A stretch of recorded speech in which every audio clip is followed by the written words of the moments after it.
आप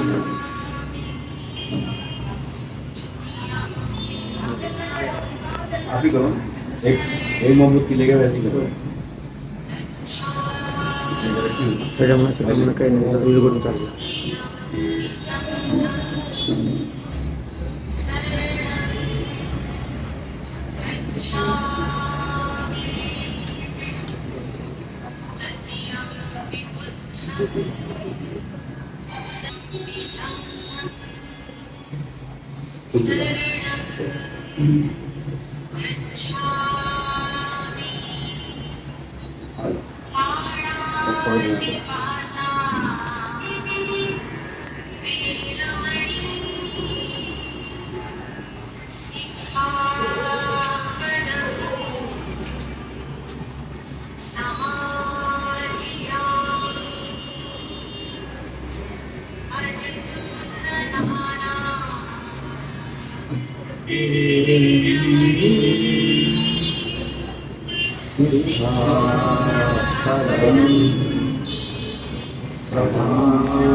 सबसे पहले तो मैं महात्मा बुद्ध जी को प्रणाम करता हूँ कि आज अगर जो दुनिया के अंदर जो कुछ भी दिया, सबसे पहले जब हमारा वर्ण व्यवस्था बन रही थी, उन्होंने चालू करी थी, तो सबसे पहले तोड़ने वाले महात्मा बुद्ध। लेकिन ये पीछे क्यों रहे? एक बार इन्हें छा करके, क्योंकि इन्होंने अपने नाम के पीछे किसी देवता का या भगवान का अवतार या उसका दूत ये कुछ नहीं लगाया। उसने कहा कि मैं आप जैसा ही एक इंसान हूँ। और जिसने कभी कहा कि आप क्या स्वरूप दिखा सकते हो, जिसने कहा कि मैं स्वरूप नहीं दिखा सकता, ना स्वरूप में ले जा सकता हूँ, मैं आपको स्वरूप में जाने का रास्ता बता सकता हूँ। और जिस टाइम ये पहले आदमी थे, जो किताबों में हमें पढ़ाया जाता है कि ये चीज़ें छोड़ करके ये देखने गया था, ऐसा नहीं था। जबकि इसकी शादी जो हुई थी 15-16 साल का था और बच्चे भी हो गए थे, क्योंकि इनके पिता प्रधान थे, राजा नहीं थे।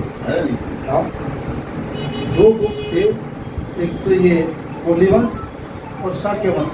ये शाक्य वंश थे और नदी के पीछे जो हमारा झगड़ा होता था, दोनों लोगों का, शाक्य का और कोली वंश का। तो इनके जब का आया तो उसको नदी को जैसे तोड़ दिया, कह रहे हैं कि वो पानी नहीं देंगे, उस पानी के ऊपर झगड़ा हुआ था। उस समय इसको जो वहाँ का प्रधान बनाया गया, प्रधान बनाने के बाद इससे कहा गया कि भाई युद्ध करो, उनकी कोली के साथ से, कोली समाज से हमें युद्ध करना है। इसने युद्ध के लिए इनकार किया था कि युद्ध है जो कोई समाधान नहीं है। और उसकी फिर इसको इससे हटाया गया। हटाने के बाद इन्होंने इसको सत्य को प्राप्त करने के लिए कि ये है क्या चीज़, ये पंडितों के पास भी गया, कठोर तपस्या की। उस टाइम जैन धर्म भी ये लोग अपने चरम पर था, क्योंकि महावीर है जो आ गया था। लेकिन महावीर में भी ये था कि जाति बता और औरतों को जो आगे नहीं था। इन सब चीज़ों को देखते हुए इसने सारे तरीके की, लेकिन अंत में वो बोध गया के अंदर वर्ष के नीचे ज्ञान प्राप्त हुआ। तो ये उस समय उस लेडीज ने, लड़की ने वो व्रत रखा हुआ था, वो पूजा करने के लिए गई हुई। उसने इसका चित्र देख करके भी इसके मुंह में चम्मच लगा के खाना खाया, तो इसलिए जिंदा हुआ। तो इसने महसूस किया कि भूखा रहने से या इस तरीके से तप करने से परमात्मा नहीं मिल सकता। उसके बाद उसके साथी थे, उसको छोड़ करके चले गए क्योंकि अपवित्र हो गए। क्योंकि तो आपने एक लड़की से जो खाना खा लिया, लेकिन जो वहाँ से चला तो आगे जो वो मिला, तो उन सबसे पहले उन्हीं को उपदेश दिया था और अपने शिष्य में उन्होंने प्रचार किया। प्रचार करने के बाद जिस समय वापस ही आया अपने नगरी के अंदर, इसकी पत्नी थी, उसने बहुत समझा कि भाई मेरा पति आया और श्रीनगर करके बैठी थी। उसने कहा कि उनको सोचने लगी कि मैं आऊँगा, लेकिन वो बुद्ध तो है ही नहीं, ये तो दूसरा बुद्ध है, वो तो नहीं है, तो बुद्ध इस करके ने उन्होंने बहुत सारी, एक दिन के जो सफाई कर्मचारी थी वो इससे पीछे हटने लगी। उसने कहा कि पीछे हटने की जरूरत नहीं, तुम्हारे में मेरे में कोई फर्क नहीं है, और उसको ज्ञान दिया। और पहले आदमी थी कि उसने कहा कि भी औरत पढ़ सकती है, औरत भिक्षु बन सकती है, औरत ही ज्ञान दे सकती है, इसमें हमारे में कोई फर्क नहीं। तो सबसे पहले अगर जो बात करूँ मैं, औरत का उत्थान के लिए महात्मा बोधि थी। आज हमारे मोदी साहब जब दुनिया में जाते हैं तो ये कहते हैं हम युद्ध नहीं देते, हम बुद्ध देते हैं, तो उनका नाम क्यों नहीं याद करते। आज इसीलिए बुद्ध का प्रचार पूरी दुनिया के अंदर है। मैंने सब जगह जाकर के देखा, किसी भी धर्म में जाकर देख लो, कुछ न कुछ नाम बदल करके बुद्ध की शिक्षा है अवश्य। मैं इतना ही कहूँगा और ज़्यादा मैं कुछ कह सकता, मेरा सोच। सर्वप्रथम विश्वरत्न बोधिसत्व महामानव परम पूजनीय डॉक्टर भीमराव अंबेडकर जी और समय समय पर जग में सभी संतों महापुरुषों को, रहबरों को नमन करते हुए आप सभी को मेरा सादर जय भीम, नमो बुद्धाय। आज बुद्ध पूर्णिमा का दिन है, जो बहुत ही हर्ष उल्लास का दिन है। जिस तथागत महात्मा गौतम बुद्ध जी ने भारत से जाकर पूरी दुनिया को अपना संदेश दिया था और एक शांति प्रिय और बोध प्रिय संदेश दिया था, जिसके द्वारा पूरे ही आज विश्व में तथागत महात्मा गौतम बुद्ध जी का संदेश शांति प्रिय पहुंचा हुआ है। और साथियों, मैं बताना चाहूँगा, आज हम बहुजन समाज पार्टी बहादुरगढ़ विधानसभा की तरफ से बुद्ध पूर्णिमा का ये प्रोग्राम बहुत ही हर्ष और उल्लास से बना रहे हैं। और इसका श्रेय आदरणीय हम बहन कुमारी मायावती जी को देते हैं, अगर जो उन्होंने जो मान्यवर काशीराम साहब जी ने हमें हमारे इन महापुरुषों को हमारे बीच में देने का काम किया, जिसके द्वारा आज हम ये सब काम कर पा रहे हैं। और साथियों, मेरी आपसे नम्र निवेदन है, आप जितने भी साथी यहाँ पहुंचे हैं, आपका बहुत बहुत आभार व्यक्त करता हूँ इस बुद्ध पूर्णिमा के अवसर पे। मेरा नाम भूपेंद्र कुमार है, मैं BUF संयोजक, जिला संयोजक हूँ। तो साथियों, मेरा तो आपसे यही नम्र निवेदन है कि जैसे ही आपके पास में समय मिले तो हमारी BSP party, Bahujan Samaj party को समय समय पर अपना बहुमूल्य कीमती समय देते रहे। ज़्यादा तो मैं नहीं जानता, इतना ही जानता हूँ। तो मेरा आप सभी को सादर जय भीम, नमस्कार। विश्व के प्रथम सामाजिक क्रांतिकारी महामानव गौतम बुद्ध को मेरा नमन, सादर नमन। और समय समय पर जन्मे सभी संतों, गुरुओं आदि को मेरा सादर नमन करते हुए आज बहादुरगढ़ विधानसभा में, विशेषकर जिला स्तर पे बहादुरगढ़ विधानसभा में आज बुद्ध पूर्णिमा का जो शुभ अवसर है, इस अवसर पर हम सब यहाँ इकट्ठा हुए हैं। और बहुजन समाज पार्टी के तत्वाधान में बहादुरगढ़ विधानसभा ने ये प्रोग्राम रखा और हम बुद्ध पूर्णिमा के अवसर पर गौतम बुद्ध के जन्म दिवस पर उनकी जयंती मनाने के उपलक्ष्य में यहाँ इकट्ठे हुए हैं। इस जयंती के उपलक्ष्य में हमारे बीच में माननीय प्रदेश सचिव जोन प्रभारी माननीय हेमचंद्र मेहरा जी हमारे साथ उपस्थित है। माननीय कृष्ण साकोर जी जो जिला कार्यकारिणी के पद पर है बहुजन समाज पार्टी ने जिले के अंदर, और कुछ युवा साथी हैं। और हमारे साथ उपस्थित महेंद्र जी जो चंडीगढ़ से यहाँ बहादुरगढ़ के अंदर पहुँचे हैं और विशेषकर बुद्ध जयंती के अवसर पर यहाँ पहुँचे हैं। और हमारे साथ वीडियो के संयोजक भी हैं माननीय भूपेंद्र जी, जो जिला के संयोजक भी हैं। तो सभी साथियों को मेरा जय भीम, नमो बुद्धाय। तो साथियों, आज गौतम बुद्ध की जो जयंती है, आज से करीब 2,500 से 3,000 साल लगभग पहले इस दुनिया के अंदर ऐसे महान शख्स पैदा हुए जिनको गौतम बुद्ध कहा जाता है। और उन्होंने इस विश्व के अंदर एक ऐसे समाज की रचना की जिसमें सब सम्मान पूर्वक, एक शांति पूर्वक जीने का जिनको अवसर मिले।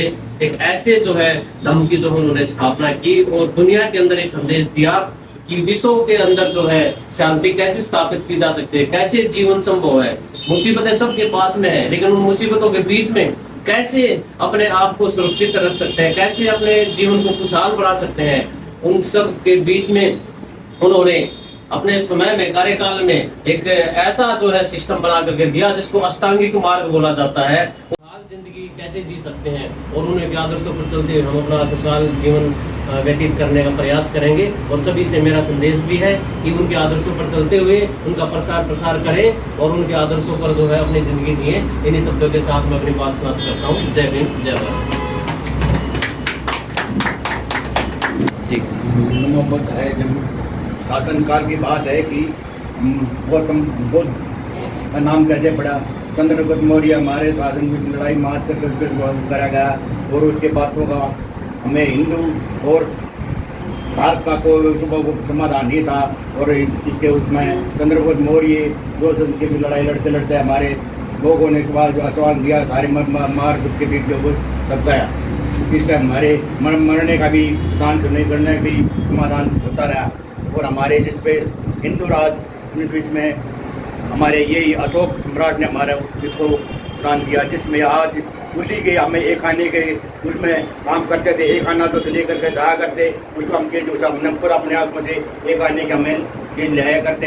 और इसके अशोक सम्राट के उस वजह से हम आज भारत युद्ध में पहुँचे हैं। ये भी हमारा भारत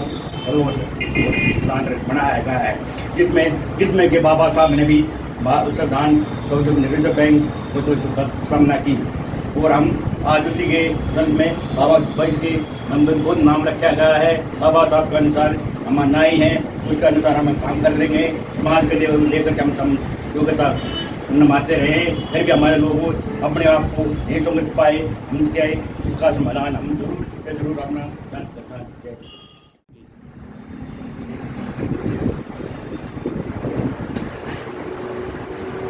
तथागत भगवान बुद्ध, बाबा साहब अम्बेडकर, पेरियार साहब, छत्रपति शाहू महाराज, महात्मा ज्योतिबा फुले साहब, बाबा साहब अम्बेडकर, मान्यवर काशीराम साहब, इन सबको याद करते हुए तमाम हमारे गुरु रहबर संत जिन्होंने हमारे समाज के लिए विचार रखे, लड़ाइयाँ लड़ी, संघर्ष किया, उन सबको सम्मान देते हुए और यहाँ उपस्थित महेंद्र जी,